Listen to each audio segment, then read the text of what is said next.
I want to start this video off by saying that this is my personal opinion and analysis of where Rust is at and where it's going. I'm making this video to show everyone what I see, and to start a conversation to possibly create change in the Rust community.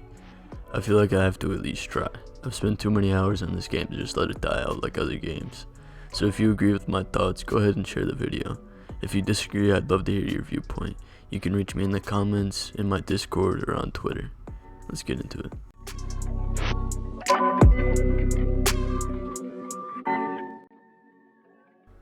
July 5th, 2021, the launch date of offline TV Rust servers. This was the biggest stage for Rust throughout its 6-year career. The game became popularized on Twitch in January of that year, receiving 80,000 new players in just a month. Now Rust isn't the same price in every region, so we won't say it was $40 a copy, but instead we'll use a median price of $25. At $25 a copy, that means Rust would have made $2 million in just January alone. The game would continue to reach peak popularity from there on. I was happy to see my favorite game and the game I love so much reach so much popularity. I even spent money on PC upgrades to take the game more serious. I think the popularity did do some good. It gave many great Rust content creators more fans and more of a platform, and I think that's amazing. But now let me tell you why this is bad. The burst in popularity showed something to the developers. It opened their eyes to a new community on the game they didn't previously cater to, the role players. Now I'm not going to sit here and pretend like I won't decorate my base and build farms from time to time. Role-playing in Rust isn't inherently bad when there's a balance. That's what's been great about Rust, the balance. If you want to roleplay all wipe you can. If you want to PvP all wipe you can. It's up to the player to decide their journey. However, I believe the devs now see that role-playing and being a role-player game where you build villages and shops and towns is more marketable on Twitch than a PvP survival game. I think the OTV drama made it seem like role players and PvPers can't coexist, which isn't true. You can pop out new role player items or new role player graphics updates and still optimize the game, still provide a good anti-cheat, and still add new monuments. Let me ask you, do you think role players will get on Rust and spend 7,000 hours day after day on the game? No. The PvP, the rivalries, the competition is what keeps this game alive. When the streamers and role player leaves, what do you have? A PvP survival game.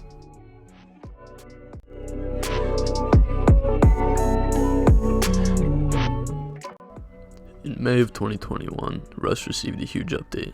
This was a major turning point. To put it simply, we were promised better graphics with better FPS and optimization, something we would never receive. Instead, we got an unoptimized, blurry, damn near unplayable mess. I remember taking a break when this update came out. PvP was so heavily impacted by these new unclimbable rocks, terribly high grass, blinding lighting, and screen blood.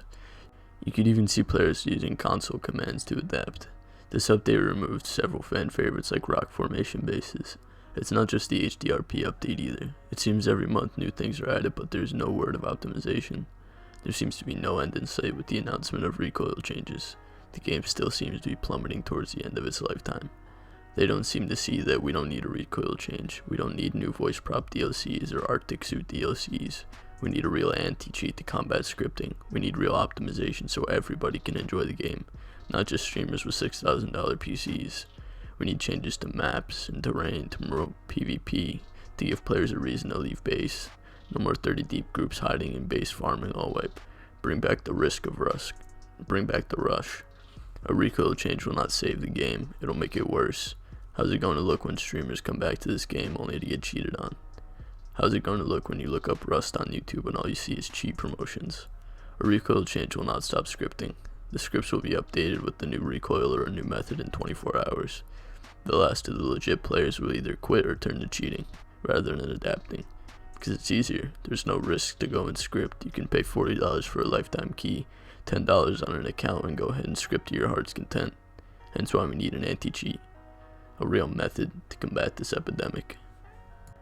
Okay, so you're probably wondering, yeah, so the game has a few issues, but what does this have to do with corporate greed? Like I said in the beginning, currently developers are blinded by dollar signs.